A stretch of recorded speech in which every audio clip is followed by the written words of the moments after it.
Puji nama Tuhan, Shalom. Shalom jemaat yang dikasih Tuhan, apa kabarnya? Amin. Pastikan kita dalam keadaan dahsyat dan luar biasa.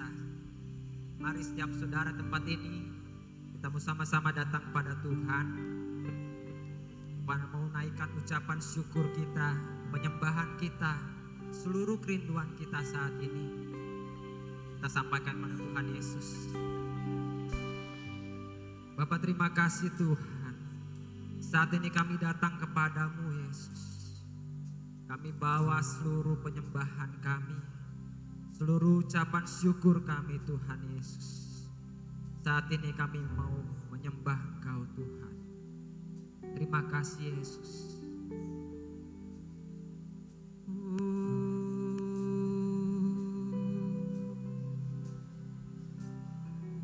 Haleluya.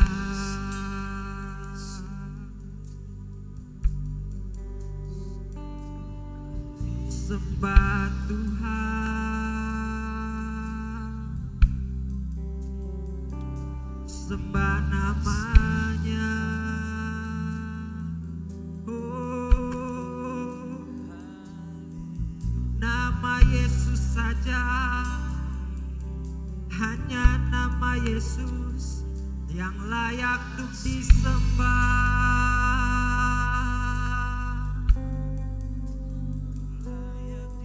Kami bawa Tuhan kerinduan kami kepadamu Yesus, mengucap syukur Tuhan buat setiap kebaikan yang Kau berikan kepada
Yesus Tuhan.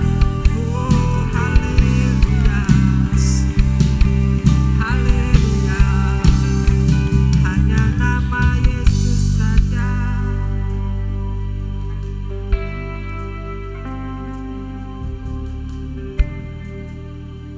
Saat ini Tuhan, kami mau datang kepadamu Yesus. Kami mau meletakkan apa yang menjadi kebanggaan kami di dunia ini Tuhan Yesus. Jabatan kami, kekuasaan kami saat ini kami letakkan Tuhan. Kami sama di hadapan-Mu Tuhan Yesus.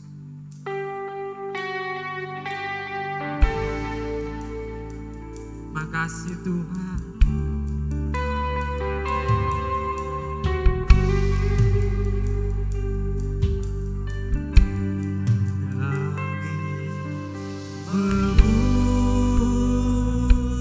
Memuji kebesaran-Mu,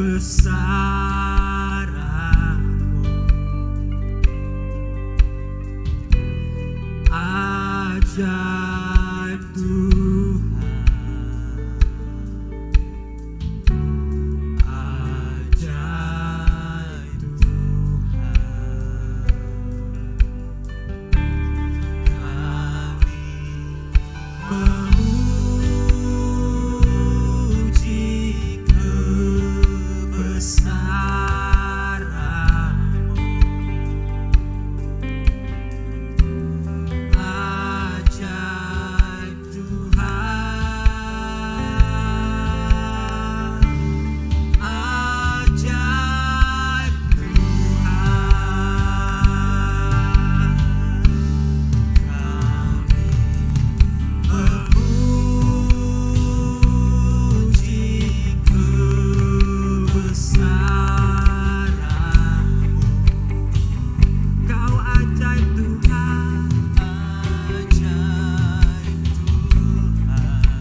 Kami sembah Kau Tuhan, di dalam roh dan kebenaran.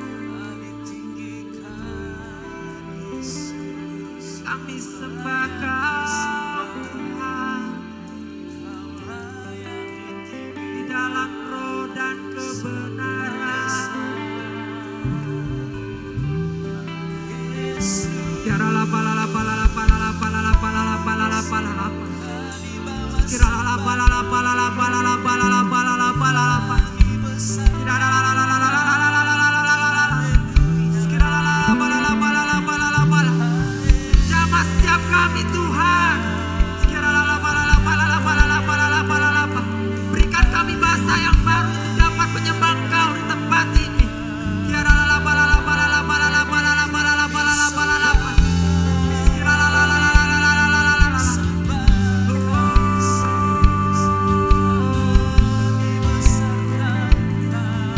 Haleluya. Terima kasih Tuhan.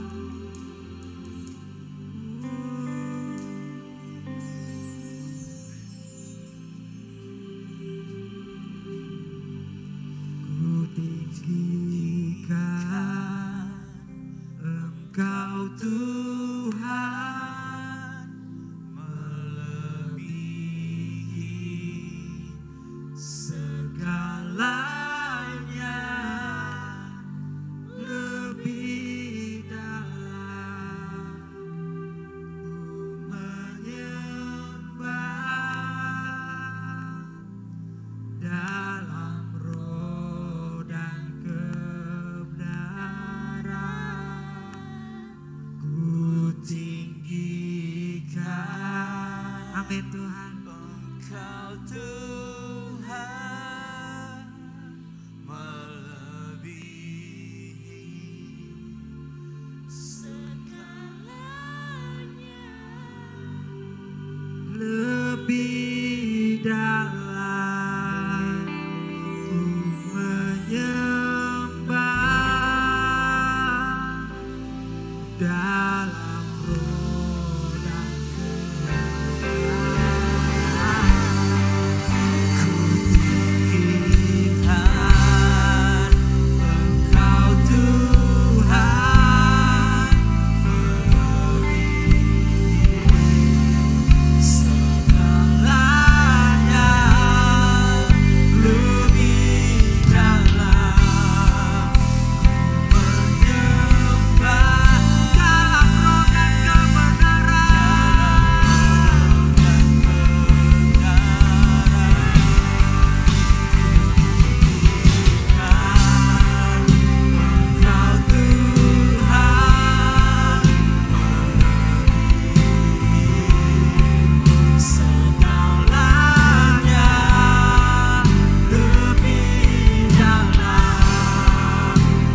menyembah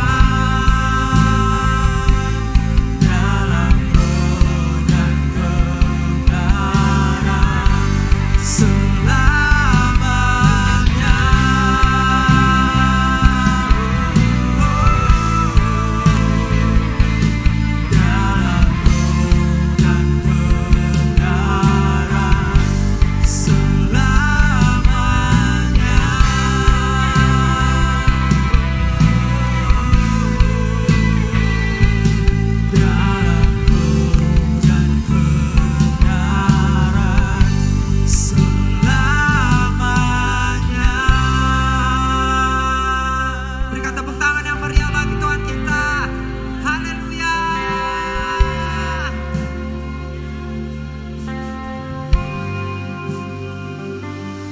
Terima kasih Tuhan.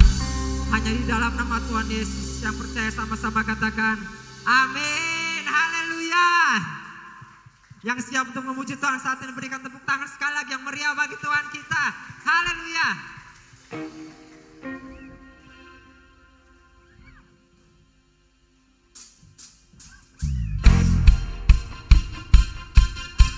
Semuanya bertepuk tangan bagi Tuhan kita. Saat ini kita sama-sama bangkit buat Tuhan. Mari kita semua umat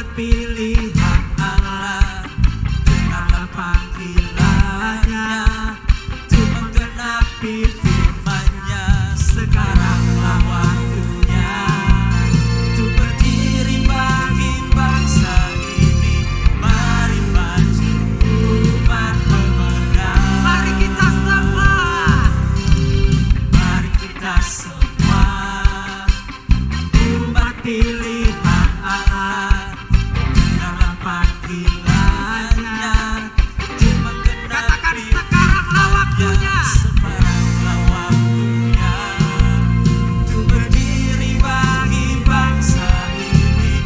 Mari maju umat pemenang.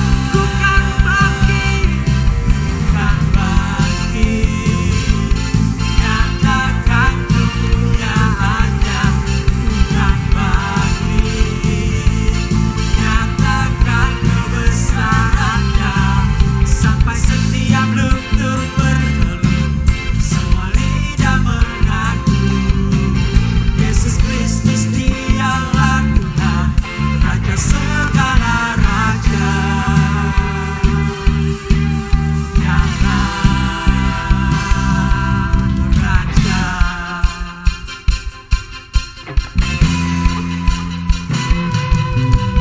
Mari kita semua umat pilihan Allah, karena panggilannya, untuk menggenapi firman-Nya. Sekaranglah waktunya, untuk berdiri bagi bangsa ini. maju. Mari maju umat pemenang. Bukan bangkit, Bukan bangkit, nyatakan kemuliaannya. Bukan bangkit, nyatakan kebesarannya. Sampai setiap lutut bertelut, semua lidah mengaku Yesus Kristus dialah Tuhan, Raja segala raja.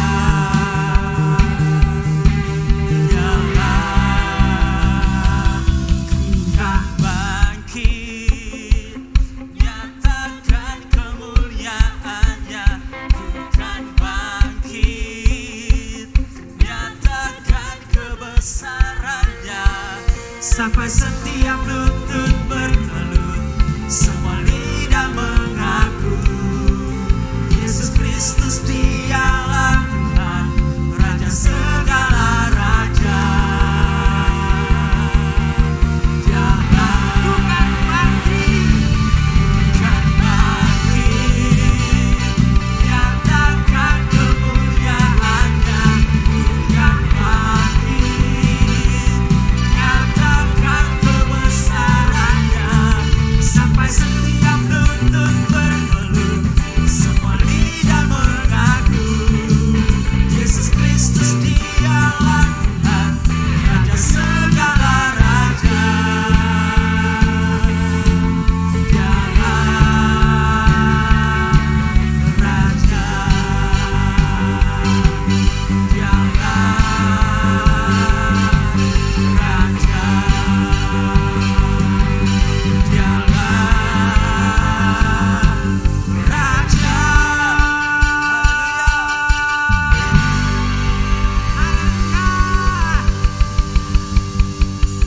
puji nama Tuhan. Teman-teman silakan duduk kembali.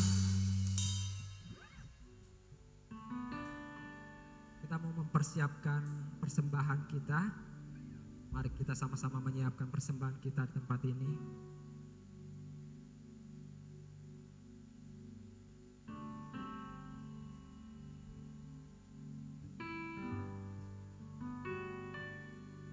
Terima kasih Tuhan. Kami bersyukur buat setiap kebaikan dan berkat yang Kau berikan bagi setiap kami, Tuhan Yesus. Saat ini Tuhan, kami ingin memberi sebagian daripada yang kami miliki. Berkati setiap tangan-tangan yang memberi Tuhan. Hanya di dalam nama Tuhan Yesus. Haleluya. Amin.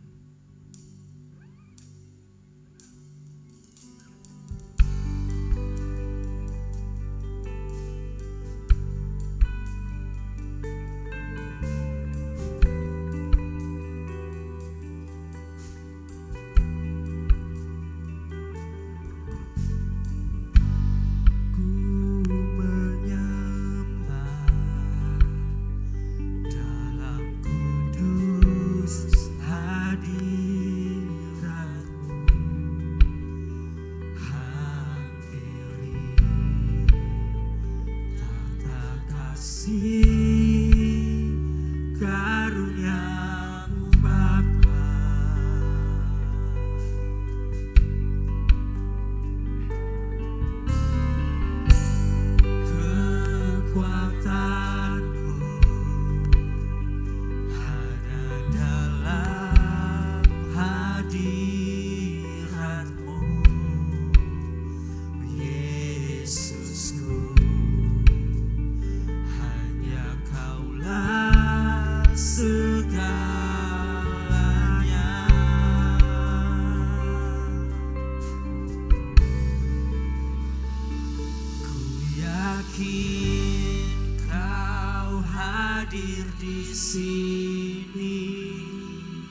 rasakan kuasa yang tak terbatas.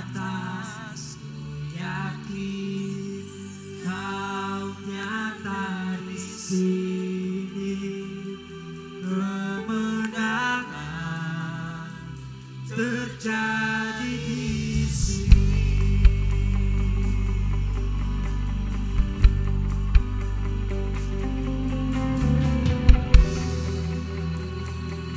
Terima kasih Tuhan.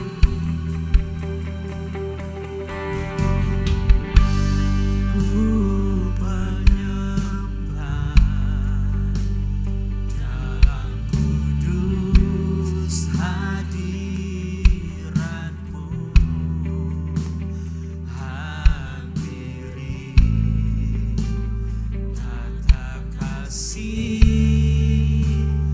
karunia-Mu Bapa. Kekuatan kami Tuhan.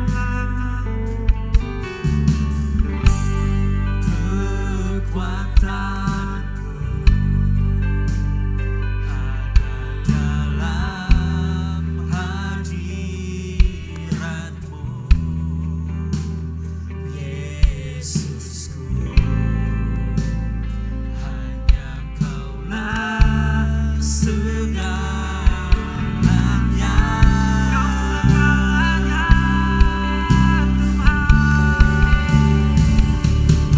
Yakin Kau hadir di sini. Ku rasakan kuasa yang tak terbatas. Yakin Kau nyata di sini. Kemenangan terjadi di sini. Yakin Kau hadir di sini.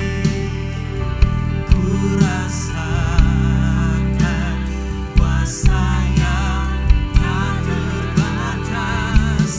Yakin Kau nyata di sini. Kemenangan terjadi di sini. Mari kita bangkit berdiri bersama. Segala ruang memuji-Mu. Sungguh besar Kau Yesusku. Senang hatiku menyembah-Mu. Kau besar, Kau besar. Segenap jiwa kami memuji nama-Mu Tuhan. Segenap jiwaku memuji-Mu. Sungguh besar Kau Yesusku. Segenap hatiku menyembah-Mu. Kau besar, Kau besar. Kau besar, Kau besar.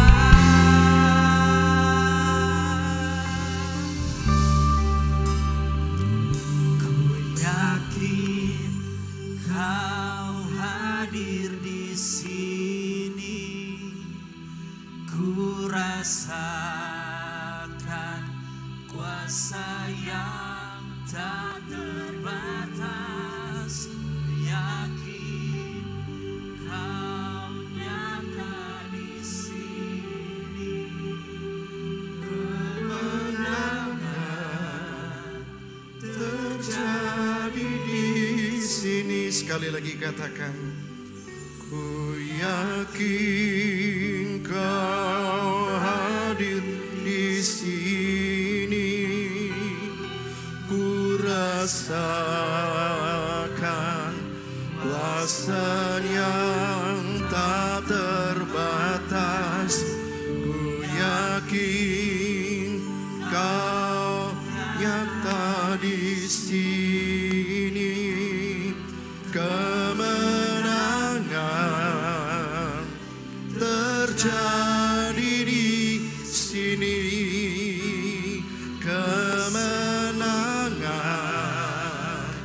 terjadi di sini. Sekali lagi katakan, kemenangan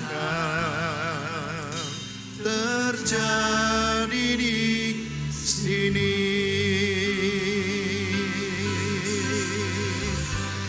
Benar Tuhan, ketika Engkau hadir, Roh Kudus-Mu hadir dalam hidup kami, kemenangan terjadi. Kami menang atas kepahitan, kebencian, dendam, kemarahan, pertikaian, fitnah, bahkan kejahatan.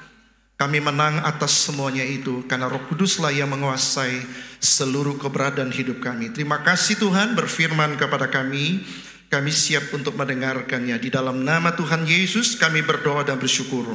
Semua kita yang percaya dan diberkati Tuhan sama-sama katakan amin, amin, amin. Silakan duduk. Shalom Bapak Ibu Saudara. Apa kabar semuanya? Tuhan kita baik, dahsyat, luar biasa.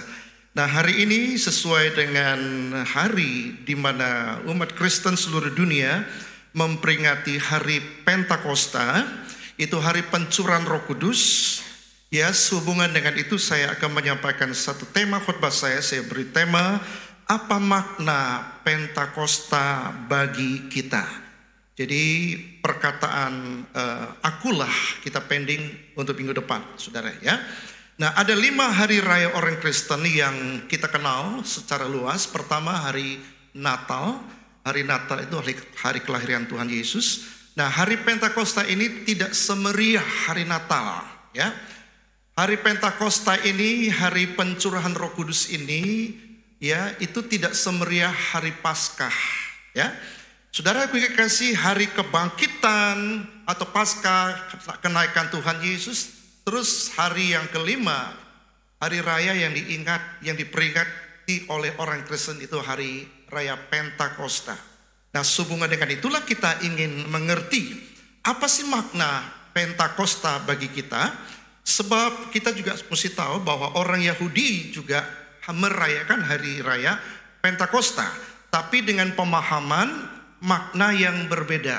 Itu sebabnya saya kasih judul khotbah saya, apa sih maknanya Pentakosta bagi kita sebagai orang Kristen, bagi kita sebagai orang yang percaya. Ya, nah, saudara yang dalam Tuhan, mari kita lihat di dalam Kisah Rasul pasal 2 ayat 1 sampai ayat yang keempat saja. Kita baca ayat ini. Ayat ini berkata demikian, ketika pada hari Pentakosta, semua orang percaya berkumpul di satu tempat. Tiba-tiba turunlah dari langit suatu bunyi, seperti tiupan angin keras yang memenuhi seluruh rumah di mana mereka duduk. Dan tampaklah kepada mereka lidah-lidah seperti nyala api yang bertebaran dan hinggap pada mereka masing-masing. Maka penuhlah mereka dengan Roh Kudus. Lalu mereka mulai berkata-kata dalam bahasa-bahasa lain seperti yang diberikan oleh Roh itu kepada mereka untuk mengatakannya. Jadi apa makna, saudara, Pentakosta bagi kita? Yang pertama, turunnya Roh Kudus sebagai penggenapan janji Bapa. Jadi Tuhan Yesus berkata, Roh Kudus itu janji daripada Bapa. Nah, kita coba lihat ayatnya, saudara. Pertama dalam Lukas 24 ayat 49. Dan aku akan mengirim kepadamu apa yang dijanjikan oleh Bapakku. Ya, jadi Yesus berkata, aku akan mengirim seorang penolong, yaitu Roh Kudus, apa yang dijanjikan oleh Bapakku. Jadi Roh Kudus itu memang dijanjikan untuk dikirim, ya, oleh Tuhan Yesus. Setelah Yesus menyelesaikan tugasnya, dia naik ke sorga, Roh Kuduslah yang diutus turun atas kehidupan orang percaya. Kalau saudara membaca dalam Kisah 1 ayat 4 dan 5, ya, ini juga Yesus berkata, pada suatu hari ketika ia makan bersama-sama dengan mereka, ia melarang mereka meninggalkan Yerusalem. Dan seluruh mereka berkumpul di situ menantikan janji Bapa. Perhatikan kata menantikan janji Bapa. Yesus sebelum terangkat naik ke sorga, dia punya kesempatan untuk makan bersama-sama dengan muridnya. Pada waktu dia sedang makan bersama-sama dengan muridnya, dia juga menekankan satu perkara, yaitu menantikan janji Bapa. Ya, yang demikian katanya telah kamu dengar daripadaku, sebab Yohanes membaptis dengan air, Tetapi tidak lama lagi, saudaraku yang kasih, ya, sebelum Yesus terangkat ke sorga, dia berjanji tidak lama lagi kamu akan dibaptis dengan Roh Kudus. Ya, setelah Yesus terangkat naik ke sorga, saudaraku yang kasih, mereka menantikan janji Bapa seperti pesan Tuhan Yesus. Mereka tidak boleh tinggalkan Yerusalem. Mereka menantikan janji Bapa pada waktu hari ke-10, ya. Roh Kudus dicurahkan sehingga setiap murid-murid dipenuhi dengan Roh Kudus. Inilah cerita tentang Pentakosta, ya. Nah, saudara yang kasih, kita akan lihat sedikitnya ada 8 perbedaan antara agama Yahudi dan orang Kristen. Hari-hari ini kan kita sedang menyaksikan di televisi atau di mana-mana, saudara, bahwa ada perang antara Israel dengan Palestina, ya. Nah, seringkali orang menyamakan perang ini perang Kristen dan Islam. Ini salah besar, saudara, ya. Ini adalah perang Israel, ya, dengan Hamas. Jadi, saudara, memang daerah Palestina itu diduduki oleh 2 negara. Ya, pertama negara Israel, ya saudara. Kedua, ya oleh Palestina itu sendiri, yaitu PLO, Yasser Arafat dulu kan, saudara. Nah, sekarang Yasser Arafat sudah nggak ada, dikuasai oleh faksi atau partai Fatah yang menguasai. Ada 2 kelompok besar yang berseberangan, saudara, di Palestina, yaitu Fatah dan Hamas. Nah, yang perang, saudara, meluncurkan roket ke Israel itu adalah Hamas, bukan Fatahnya, ya. Fatah dengan Israel mereka berdampingan, saudaraku yang kasih dalam Tuhan. Nah, Fatah ini adalah satu kelompok militan, ya, yang tidak mengakui kemerdekaan Israel. Israel merdeka pada tanggal berapa? Tahun 48, ya, kalau nggak salah. 14 kapan ya? 14 Agustus tahun 48. Itu Israel merdeka. Tapi kelompok Hamas ini tidak pernah mengakui bahwa Israel itu merdeka. Dia tetap mengakui Israel itu mencaplok wilayahnya. Itu sampai kapanpun Hamas akan menteror, membom daripada Israel. Nah, sekitar 1.500 roket ditembak, saudara. Tembakan 800 pertama, ya, Benyamin Netanyahu sudah memperingatkan, stop, jangan terus meroket kami. Kami tidak bisa kalau diroket terus, ya saudara. Tetapi tidak didengar, akhirnya terpaksalah Israel meluncurkan Iron Dome-nya, saudara yang kasih dalam Tuhan, untuk menahan serangan-serangan daripada roket yang diluncurkan daripada Hamas yang ada di jalur Gaza itu, ya. Saudara kalau lihat di YouTube atau di mana di TV, ketika roket itu diserang dengan cepat, saudara, ya. Nah, Israel menembakkan Iron Dome-nya itu untuk menahan serangan itu. Jadi pecahnya di udara seperti kembang api.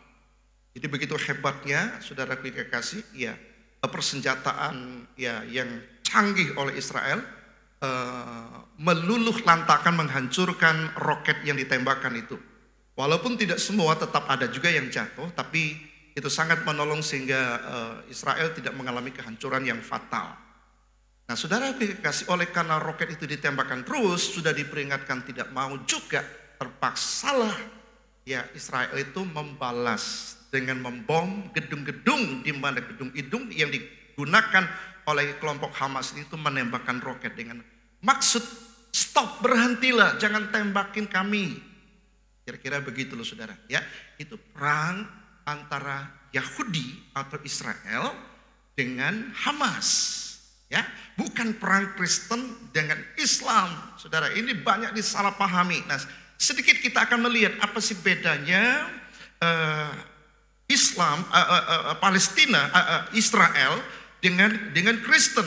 Nah, orang Israel itu rata-rata itu agamanya agama Yudaisme atau agama Yahudi, ya.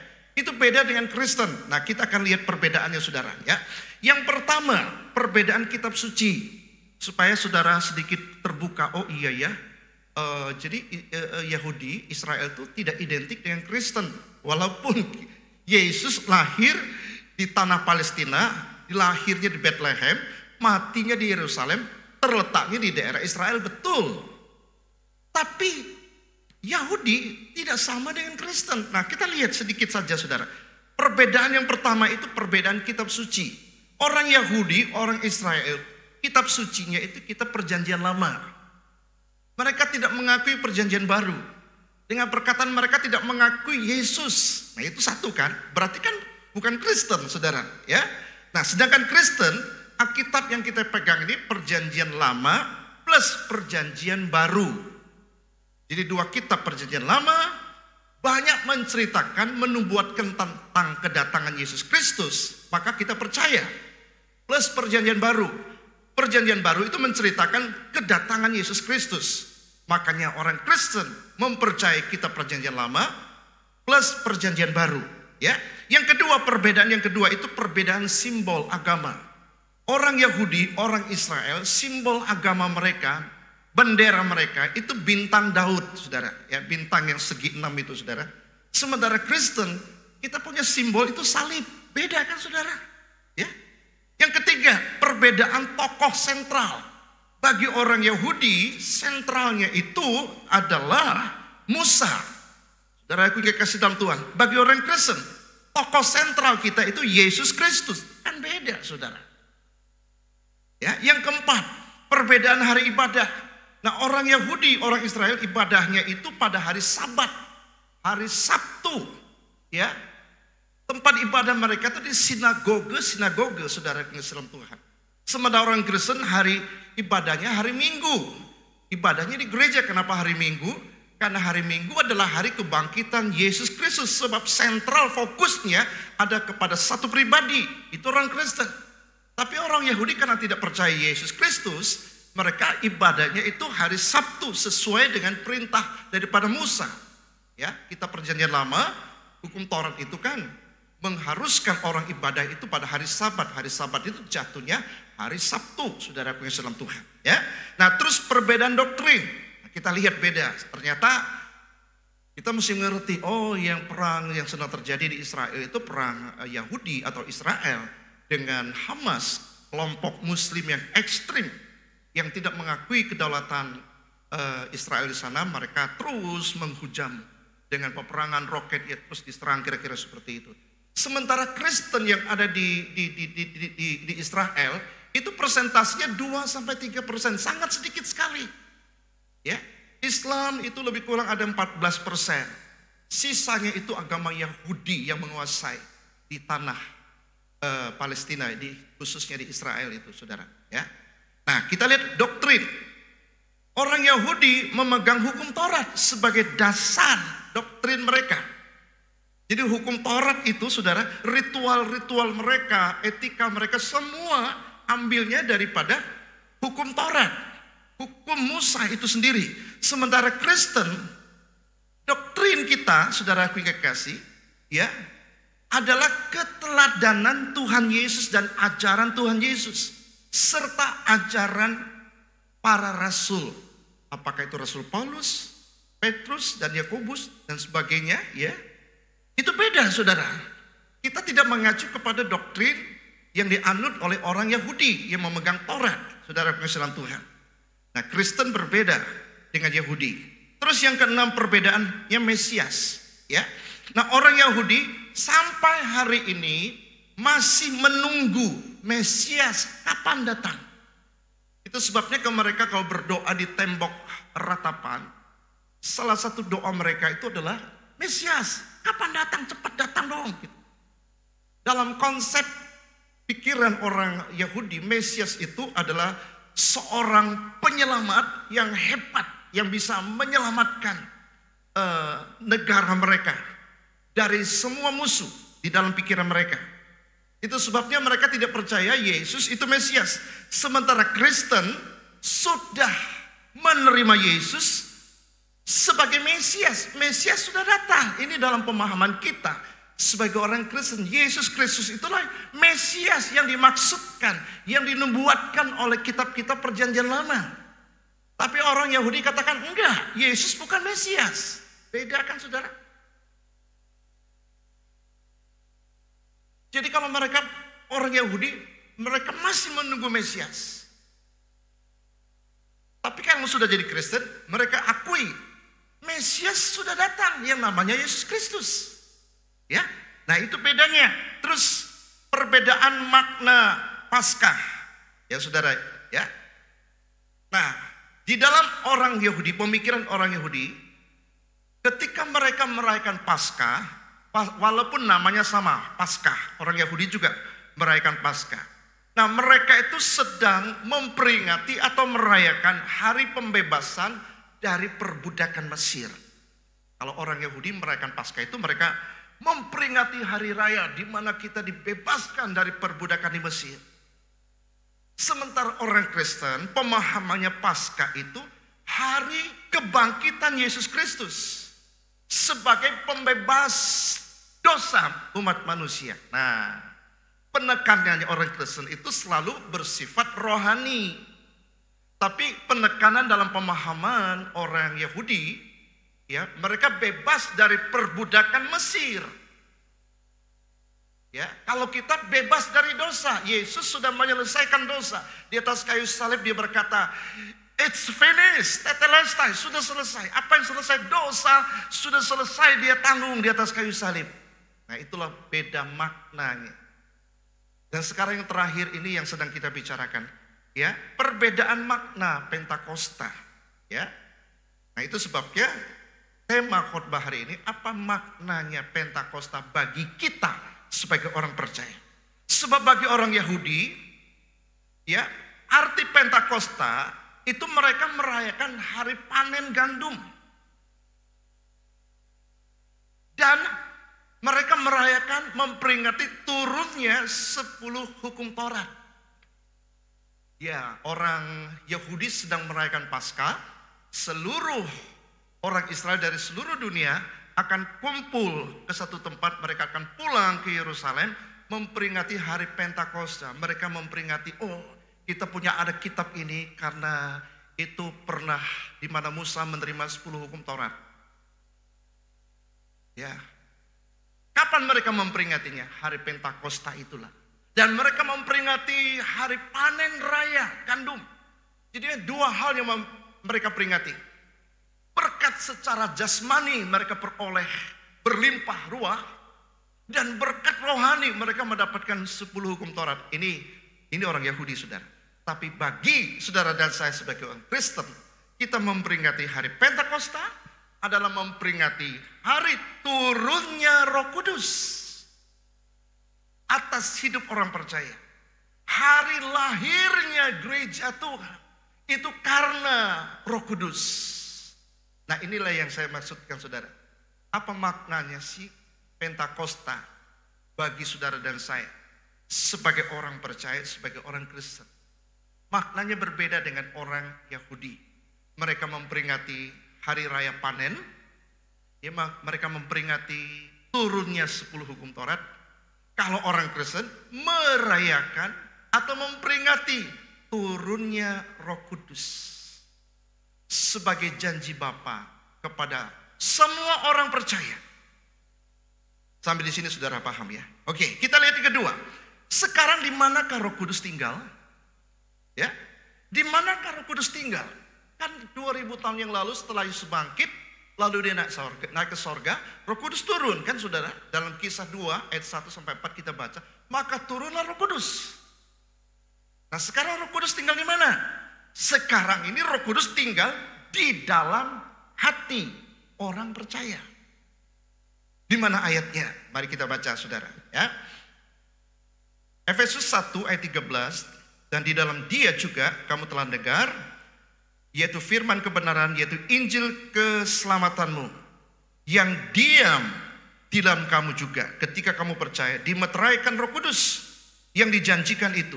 Kata dimeteraikan itu sama diberi tanda milik, yaitu Roh Kudus. Roh Kudus diberikan sebagai tanda bahwa kita ini miliknya Tuhan. Jadi ada ketika Roh Kudus tinggal di dalam hidup kita, ya, itu ada tandanya, tanda bahwa kita ini milik Tuhan. Yang punya Roh Kudus, yang terima Yesus, Roh Kudus turun tinggal di dalam orang tersebut, sehingga dia punya tanda kepemilikan Allah. Jadi saudara dan saya ini milik Tuhan. Apa tandanya? Roh Kudus tinggal dalam diri kita, ya. Nah, dalam Roma pasal 8 ayat 12, dan jikalau roh Dia yang membangkitkan Yesus Kristus dari antara orang mati diam di dalam kamu, jadi yang membangkitkan Yesus Kristus dari antara orang mati, yaitu Roh Kudus juga dikatakan diam di dalam kamu. Maka Ia yang telah membangkitkan Kristus Yesus dari antara orang mati akan menghidupkan juga tubuhmu yang fana itu oleh Roh-Nya yang diam di dalam kamu. Roh-Nya, Roh Kudus yang diam di dalam kamu. Jadi Paulus itu pengen ngomong, ya, Roh Kudus yang pernah membangkitkan Yesus dari orang mati sekarang ini diam dalam kamu loh.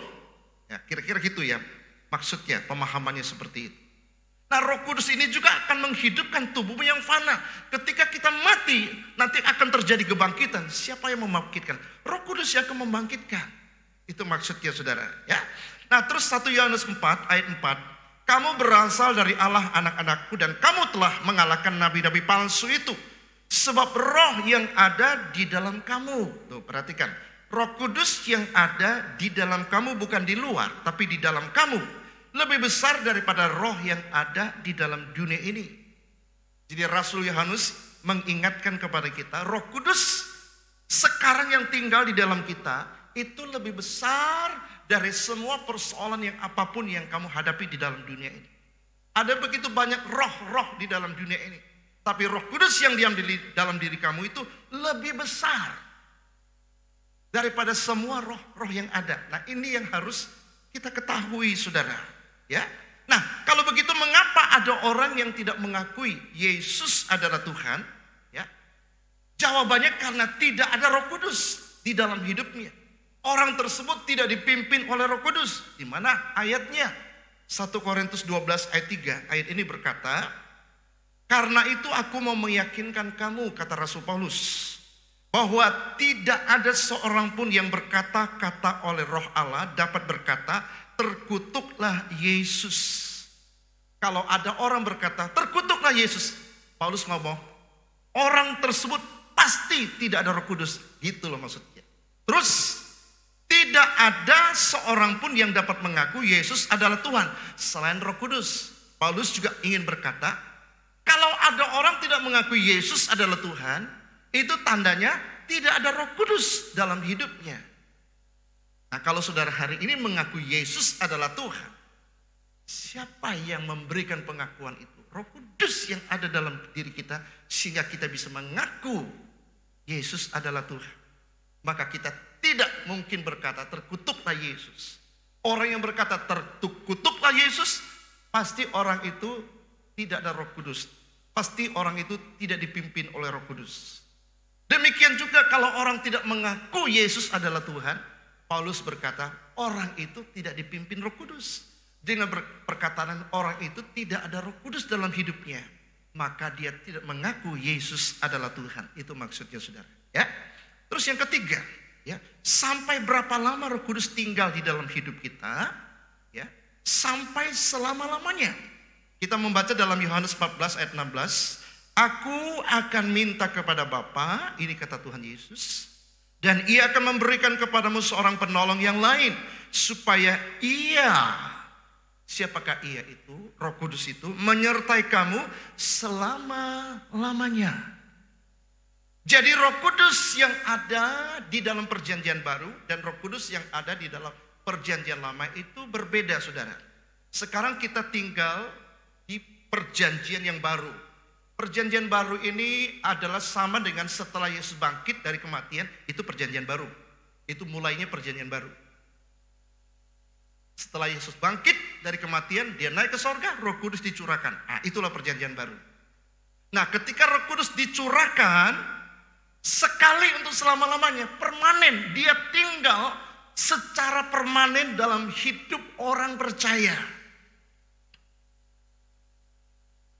Jadi sekarang ini Roh Kudus ada di mana? Ada dalam hidup kita. Berapa lama dia tinggal dalam hidup kita? Apakah sesaat atau selama-lamanya? Jawabannya selama-lamanya. Katakan bersama dengan saya, Roh Kudus yang ada dalam hidup saya sekarang ini, dia tinggal tetap, dia tinggal selama-lamanya ada di dalam hidup saya.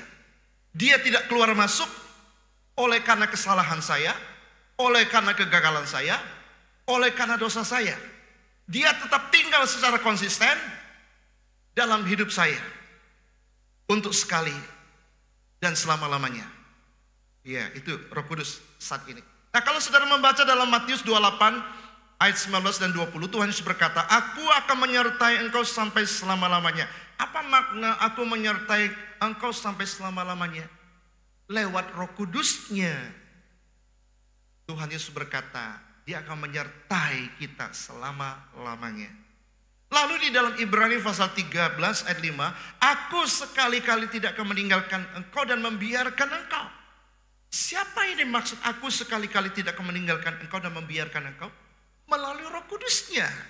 Sekali Roh Kudus turun, dicurahkan pada hari raya Pentakosta. Saat itulah Roh Kudus tidak lagi meninggalkan kita dan membiarkan kita sendirian. Tapi beda dengan Roh Kudus yang ada di dalam Perjanjian Lama. Coba kita lihat Roh Kudus di Perjanjian Lama. Dia tidak permanen sifatnya, ya. Nah, karya Roh Kudus dalam Perjanjian Lama itu tidak tinggal tetap dalam diri seseorang. Ketidaktaatan seseorang ini bisa menyebabkan Roh Kudus undur dari dirinya. Contoh kita lihat di dalam 1 Samuel pasal 16 ayat 14. Ini berbicara tentang Raja Saul. Seorang raja, dia tidak bisa jadi raja kalau dia tidak diurapi Roh Kudus. Ya. Nah, Roh Kudus mengurapi hidupnya, dia jadi raja. Tapi ayat ini berkata, 1 Samuel pasal 16 ayat 14, "Tetapi Roh Tuhan," kalau Perjanjian Lama tidak disebut Roh Kudus, tapi Roh Tuhan, Roh Allah, ya. Roh Kudus itu bahasanya Perjanjian Baru. Tapi sama maknanya, Roh Tuhan juga. Roh Kudus ya Roh Allah, Roh Tuhan juga, ya. Tetapi Roh Allah telah mundur daripada Saul. Tuh, bisa mundur, saudara. Kalau Roh Kudus yang ada di Perjanjian Lama, ketika dia hinggapi seseorang dengan misi tertentu, Tuhan mau pakai dia, apakah dia jadi raja, jadi nabi, ada Roh Kudus dalam kehidupan seorang raja, seorang nabi pada waktu Perjanjian Lama. Tapi sifatnya tidak permanen. Dia bisa mundur dari kehidupan orang tersebut kalau orang tersebut tidak taat. Ya. Dan sekarang ia diganggu oleh roh jahat yang daripada Tuhan. Nah, kita lihat Roh Kudus mundur daripada kehidupan Saul oleh karena ketidaktaatan Saul. Ya. Demikian juga Raja Daud berdoa, dia berteriak, ya, sekarang jangan membuang aku dari hadapanmu dan jangan mengambil rohmu dari yang kudus daripadaku. Jadi Daud juga orang yang hidup di Perjanjian Lama punya persepsi Roh Kudus itu bisa tinggalkan dia, bisa undur dari hidupnya kalau dia berbuat salah, dia berbuat dosa. Saudaraku yang kasih dalam Tuhan, ya. Beda dengan kita yang hidup di Perjanjian Baru. Itu hak istimewanya. Setelah Yesus bangkit dari kematian, dia naik ke sorga dan dia mencurahkan Roh Kudus-Nya sebagai penggenapan janji Bapa kepada setiap orang percaya. Ketika Roh Kudus diberikan, dicurahkan kepada setiap orang percaya, dan Roh Kudus itu tinggal secara permanen, tinggal secara tetap dalam kehidupan saudara dan saya sebagai orang percaya. Jadi kalau saudara punya masalah, punya persoalan, saudara mesti tahu ada seorang penolong, yaitu Roh Kudus, yang tinggal dalam hidup saudara, tidak akan pernah meninggalkan saudara kapanpun. Dia penolong untuk menolong engkau kuat melewati berbagai masalah, persoalan, tantangan dalam hidup ini. Jadi saudara dan saya tidak dibiarkan sendiri. Tidak dibiarkan berjalan sendiri. Dia tidak meninggalkan kita sendiri, saudara. Tapi dia ada selamanya di dalam kita. Itu bedanya.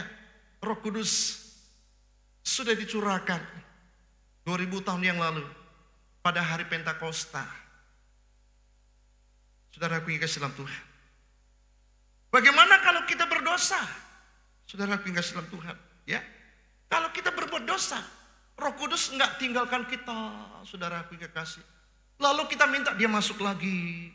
Lalu dia tersinggung, dia pergi lagi. Enggak begitu Roh Kudus. Dia tidak datang dan pergi, datang dan pergi, datang dan pergi. Dia tetap tinggal di dalam kita. Walaupun kita berdosa, dia berduka. Bedanya di situ. Dia berduka, dia jadi padam. Tapi dia nggak tinggalkan kita, saudara. Ya. Nah, saudara, mari kita lihat yang keempat. Karya Roh Kudus dalam hidup orang percaya. Karya Roh Kudus dalam hidup orang percaya. Jadi Roh Kudus itu memberikan pertama-tama 9 buah roh. Roh yang pertama itu kasih. Kalau saudara membaca dalam Galatia pasal 2, pasal 5 ayat 22 sampai 23, ini saya sudah uraikan saudara. Ya, pertama kasih. Jadi kalau saudara kita punya kasih, itu buah Roh Kudus saudara, bukan saudara. Saudara sebenarnya pada dasarnya itu nggak punya kasih. Tapi kenapa dalam hidup kita berjalannya waktu menjadi orang Kristen, kasih kita kok semakin besar ya? Kasih kita semakin bertumbuh, semakin mengasihi. Itu Roh Kudus, buah Roh Kudus. Karena kita punya Roh Kudus, dia mengalirkan, menghasilkan buah. Buah pertama itu kasih. Seperti pohon, ya, muncul kasih, itu buah pertama. Buah kedua, sukacita. Buah yang ketiga itu damai sejahtera. Saudara, punya sukacita nggak dalam hidup ini? Dari mana sukacita itu? Dari Roh Kudus. Orang yang tidak punya Roh Kudus mencari sukacita di luar sana, saudara. Pergi bagaimana ya menemukan sukacita? Kalau kita sudah punya sukacita itu, karena Roh Kudus yang menghasilkan. Nah, saudara mesti mengerti dan pahami kebenaran ini, saudara. Supaya kita tidak terkecoh, supaya kita tidak merasa bahwa kita ini, kok hidup kita ini murung terus ya. Siapa bilang? Ada Roh Kudus. Roh Kudus yang akan memberikan kamu sukacita. Sekalipun kamu punya masalah, kamu bisa sukacita. Karena Roh Kudus yang ada dalam diri kamu itu, dia tinggal di dalam diri kamu itu akan menghasilkan buah. Damai sejahtera. Di tengah-tengah tidak ada kesejahteraan di sekitar kita, kita bisa tinggal tenang dan bisa memiliki damai sejahtera. Kok dari mana? Roh Kudus, dia memberikan buah sukacita di dalam hidup kita. Terus kesabaran. Orang di luar sana nggak sabar menghadapi masalah persoalan, menghadapi tantangan. Kita diberikan kesabaran. Itu bukan karena kita, bukan hasil kita, saudara. Tapi Roh Kudus yang memberikan kesabaran kepada kita. Kemurahan. Kok kita bisa punya murah hati dari mana? Bukan kita, bukan karya kita. Pada dasarnya kita adalah manusia yang sudah berdosa, sudah kehilangan semua. Kehilangan sukacita, kehilangan kasih, kehilangan damai sejahtera, kehilangan kesabaran, kehilangan kemurahan, dan sebagainya. Kita hilang semua. Tapi karena Roh Kudus sekarang turun dalam hidup kita, masuk dalam hidup kita, lalu buah itu mulai mengalir keluar. Ada kesabaran, ada kemurahan, ada kebaikan, ada kesetiaan, ada kelemah lembutan, dan ada penguasaan diri. Nah, inilah saudara 9 buah roh. Hasil karya Roh Kudus dalam hidup orang percaya. Saudara coba lihat 9 buah roh ini mana yang paling tidak kelihatan dalam hidup saudara. Apakah 9-9-nya itu buahnya bagus? Atau masih ada yang kayaknya redup banget gitu ya. Buah ini kayaknya nggak kelihatan dalam hidup. Atau mungkin karena penguasaan diri. Kita adalah orang yang tidak bisa menguasai diri. Atau aduh saya ini orang yang nggak punya kasih. Kasih saya sangat persentasenya sangat kecil. Ya. Roh Kudus ada dalam hidup kita. Dia akan menghasilkan 9 buah roh. Walaupun tidak sempurna, tapi akan kelihatan saudara dalam hidup orang percaya. Terus Roh Kudus juga memberikan 9 karunia. Jadi Roh Kudus tinggal dalam hidup orang percaya. Tujuannya adalah supaya kita melayani Tuhan. Supaya kita memuliakan Tuhan. Supaya kita menjadi saksinya Tuhan lewat 9 buah roh dan 9 karunia. yang ada di dalam hidup kita. Pertama-tama, 9 karunia itu pertama, karunia berkata-kata dengan hikmat. Jadi kalau dia ngomong itu hikmatnya tinggi banget, saudara. Saya ada ketemu orang yang seperti itu, hikmatnya keren banget. Ada hamba Tuhan yang memang karunia hikmatnya itu tinggi. Dia kalau ngomong itu ya tajam, kritis, benar, hebat banget. Ya, terus berkata-kata dengan pengetahuan. Itu Roh Kudus, saudara, karunia roh. Terus bertindak dalam iman, yang ketiga. Dia berani bertindak karena dia punya karunia iman. Terus punya karunia menyembuhkan orang sakit. Ada karunia berkata-kata dalam bernubuat. Memperkatakan sesuatu yang akan terjadi di kemudian hari. Itu karunia daripada Roh Kudus. Terus dia bisa membedakan bermacam-macam roh. Saya rasa ini bukan roh Tuhan deh. Spiritnya bukan spirit Roh Kudus misalnya. Ya. Terus berkata-kata dalam bahasa roh. Itu juga karunia. Salah satu karunia Roh Kudus. Terus dia menafsirkan bahasa roh. Jadi ada 9 buah roh. Ada 9 karunia Roh Kudus. 9 buah Roh Kudus dan 9 karunia Roh Kudus ada dalam hidup orang percaya. Nah, karunia ini mungkin tidak sepenuhnya kita miliki. Mungkin ada 1-2 karunia yang kita miliki. Atau buah roh, kita mungkin tidak semuanya begitu bagus buahnya.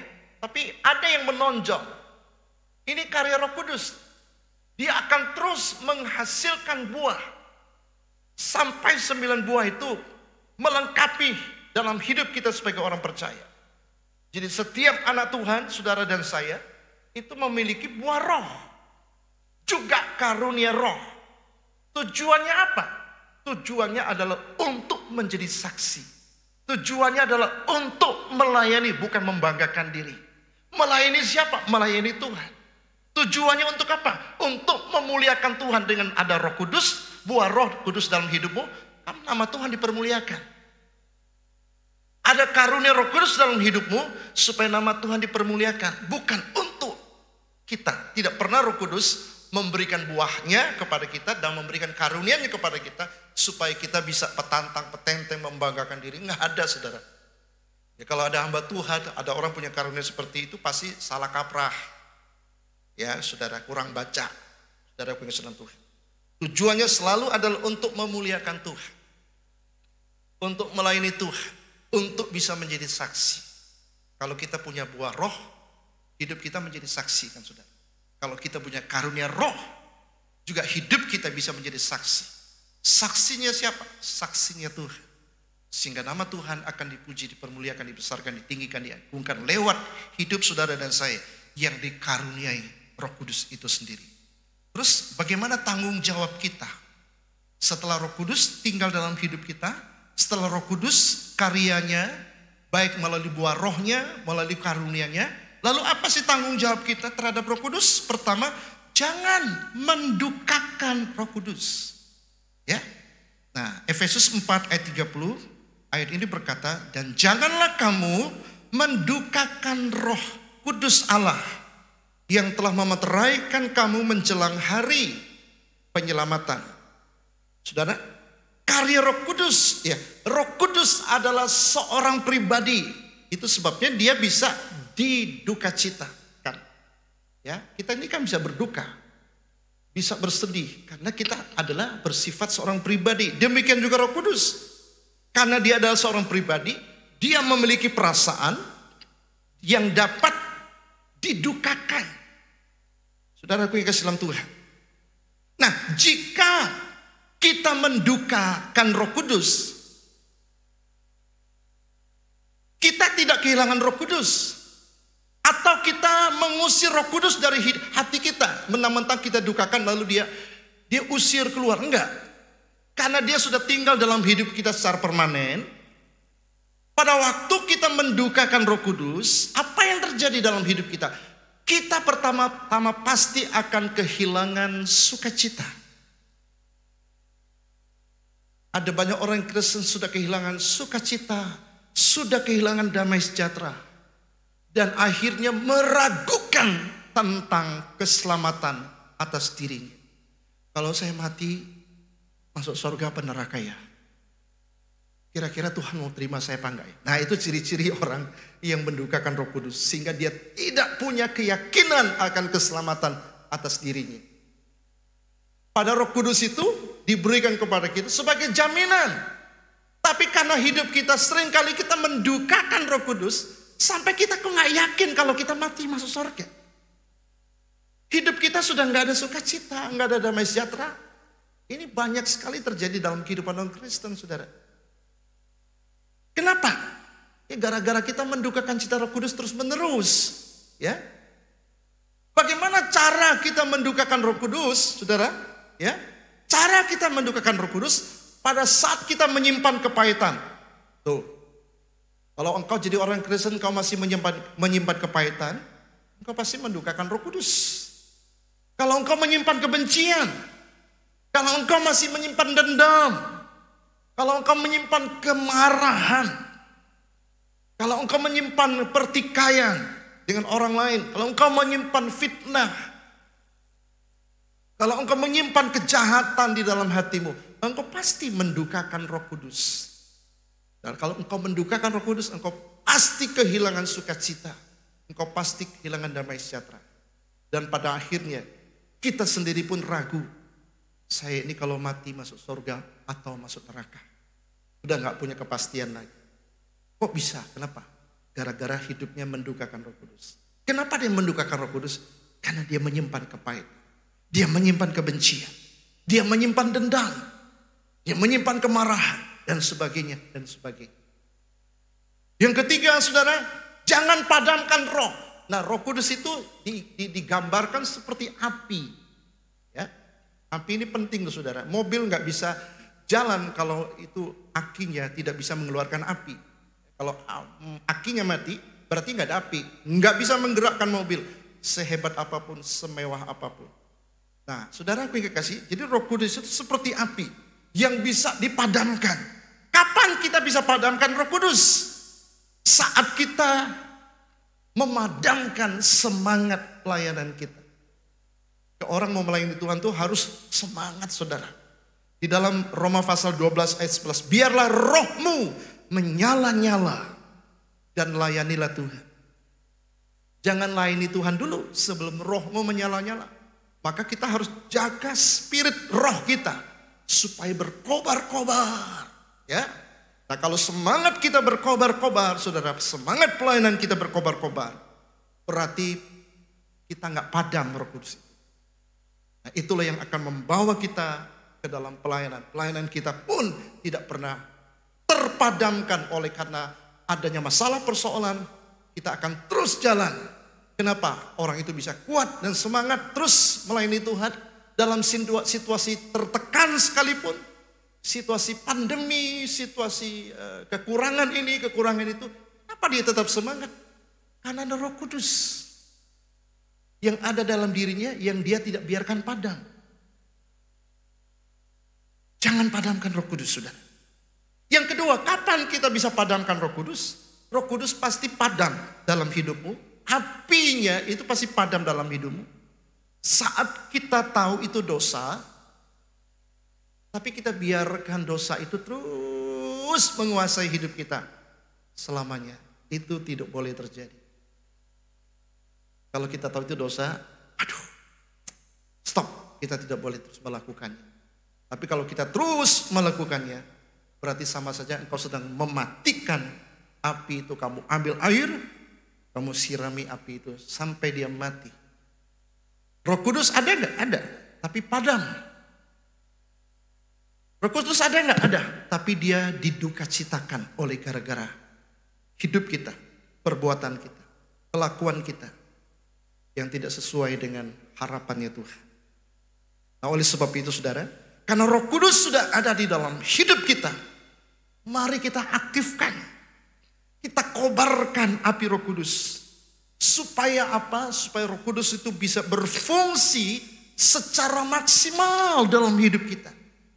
Jangan biarkan api Roh Kudus itu menjadi padam, tapi biarlah roh kita menyala-nyala dan terus melayani Tuhan. Untuk apa Tuhan memberikan buah roh? Untuk apa Tuhan memberikan karunia roh? Supaya kita melayani dengan berkobar-kobar. Ya, kalau saudara tidak melayani Tuhan, pasti padam, saudara. Orang yang diberikan anugerah, punya karunia, punya talenta, tapi dia tidak melayani Tuhan, pasti padam, saudara. Ya, melayani Tuhan bukan hanya di mimbar, saudara. Saudara bisa melayani Tuhan apa saja, saudara bisa. Saudara punya kesehatan, saudara bisa mulut, bisa ngomong, saudara punya uang, saudara bisa punya apapun, saudara gunakan untuk melayani Tuhan. Itu Roh Kudus pasti tidak kamu padamkan. Kalau kamu diamkan sementara kamu tahu harus berbuat sesuatu, kamu biarkan saja, dia pasti padam. Dan tanpa sadar kita mendukakan Roh Kudus yang sudah ada di dalam hati kita. Ya, Roh Kudus juga adalah seorang pribadi, saudara. Maka jangan kita mendukakan dia. Mari kita hormati Roh Kudus. Ada di mana? Ada di dalam batin kita. Hargai Roh Kudus lewat sikap hidup kita. Munculkan 9 karunia, 9 buah roh itu. Pasti hidup kita menyukakan hati Tuhan. Jadi Roh Kudus itu menghasilkan 9 buah roh. Kalau 9 buah roh itu muncul, itu kan menyukakan Roh Kudus itu sendiri. Roh Kudus tinggal dalam hidupmu, dia menghasilkan karunia. Nah, karunia itu harus dikobarkan. Karunia itu harus diaktifkan. Bagaimana cara? Layani dia sesuai dengan karunia yang Tuhan berikan dalam hidupmu. Kalau engkau punya karunia, apa karuniamu Tuhan? Coba kau lihat. Punya karunia apa di dalam diri kita? Layani. Sebab karunia yang Tuhan berikan kepada kita, A, C, B, C, C, itu beda-beda.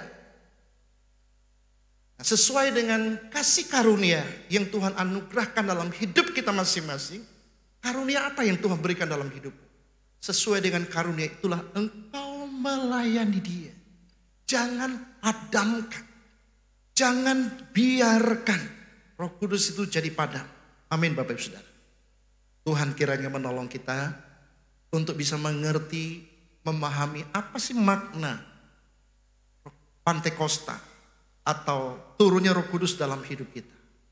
Lewat pembahasan ini biar saudara belajar sesuatu dan hidup kita akan terus memuliakan Tuhan. Mari kita sama-sama bangkit berdiri Bapak Ibu Saudara. Kita nyanyikan satu nyanyian, Rohmu yang hidup penuhiku mengalir dalamku. Jiwaku tenang bersamamu dalam naunganmu.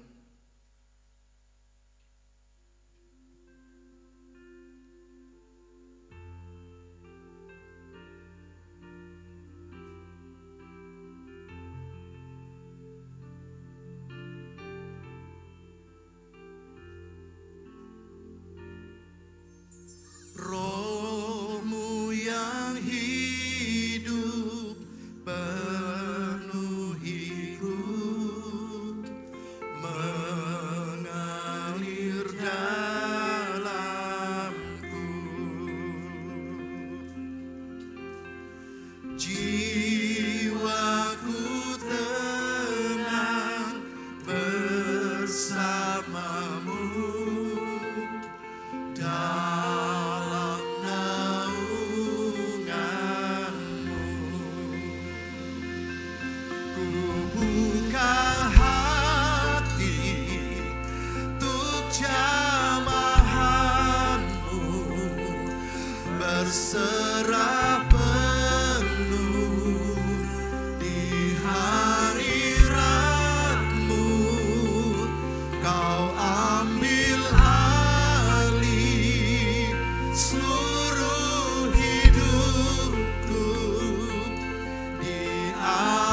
Mari kita hening, kita merenungkan sebentar.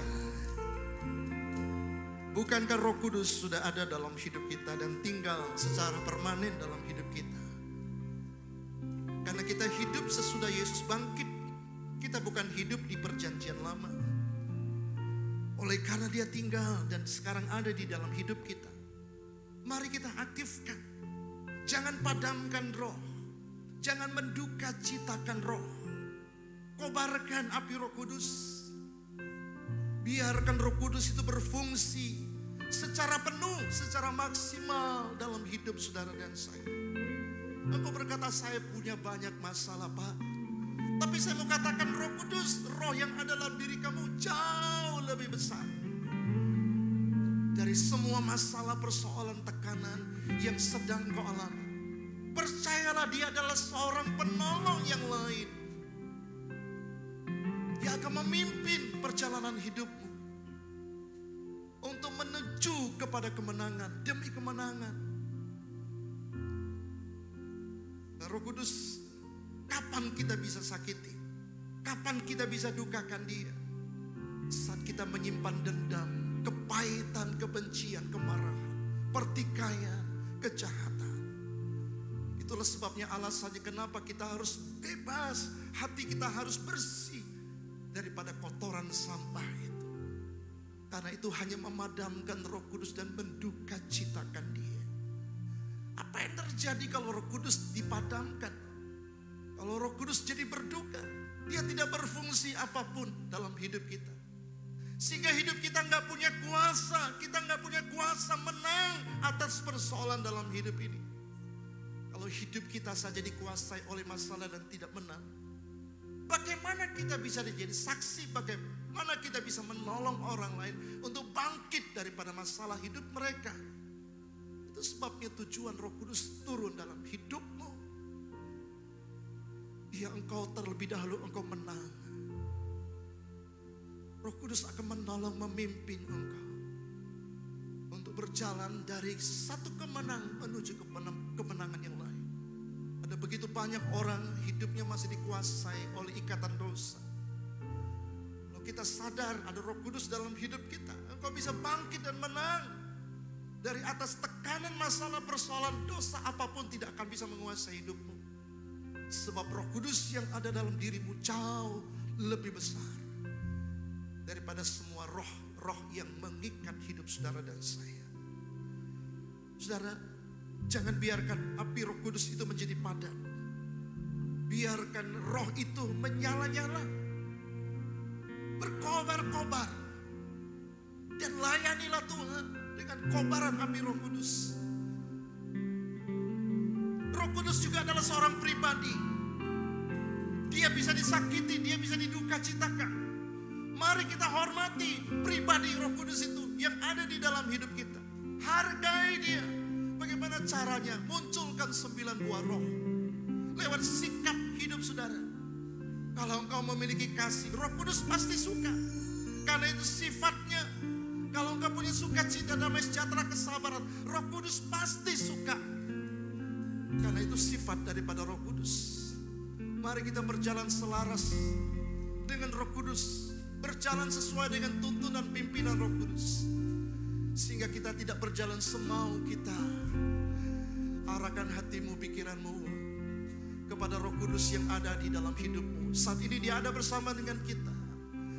Haleluya.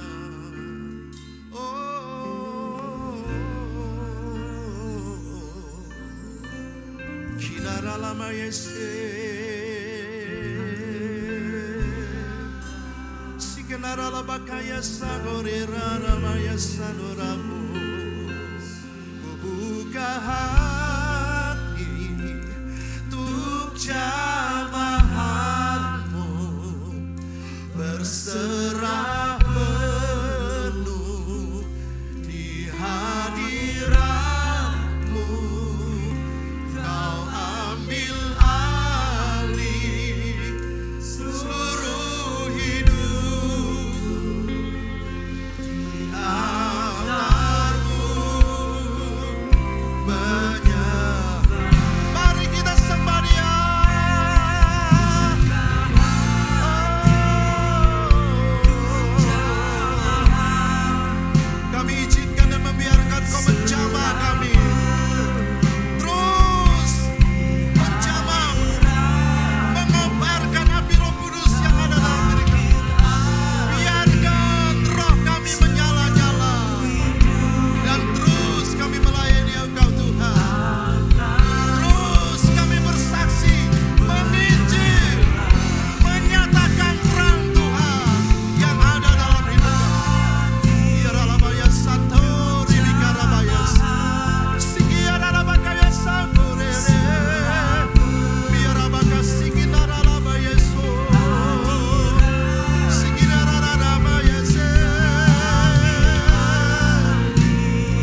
sebelah tangan kita.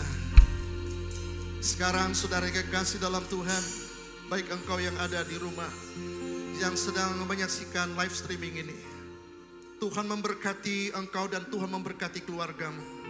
Tuhan memberkati usahamu, Tuhan memberkati pekerjaanmu, Tuhan memberkati bisnismu, Tuhan memberkati studimu. Tuhan berikan kau hikmat seperti Daniel, Tuhan memberikan engkau karakter seperti Yusuf. Tuhan memberikan dan memberkati pelayananmu. Biarkan rohmu menyala-nyala, berkobar-kobar untuk Tuhan dan layani Tuhan. Tuhan menyertai sepanjang hidupmu. Tuhan tidak akan membiarkan engkau sendiri. Tuhan tidak akan menelantarkan engkau sendiri. Tuhan berkata engkau akan terus naik bukan turun. Engkau akan terus jadi kepala bukan ekor. Tuhan memberkati engkau. Dan engkau akan menjadi berkat, mulai berkat di dalam rumahmu, memberkati kota dan memberkati bangsa-bangsa. Dalam nama Tuhan Yesus, pulanglah dengan damai sejahtera sukacita daripada Allah Bapa. Cinta kasih Tuhan kita Yesus Kristus yang akan menyertai engkau hari ini, esok dan seterusnya, bahkan sampai selama-lamanya. Semua kita yang percaya dan diberkati Tuhan sama-sama katakan amin, amin. Tuhan Yesus memberkati.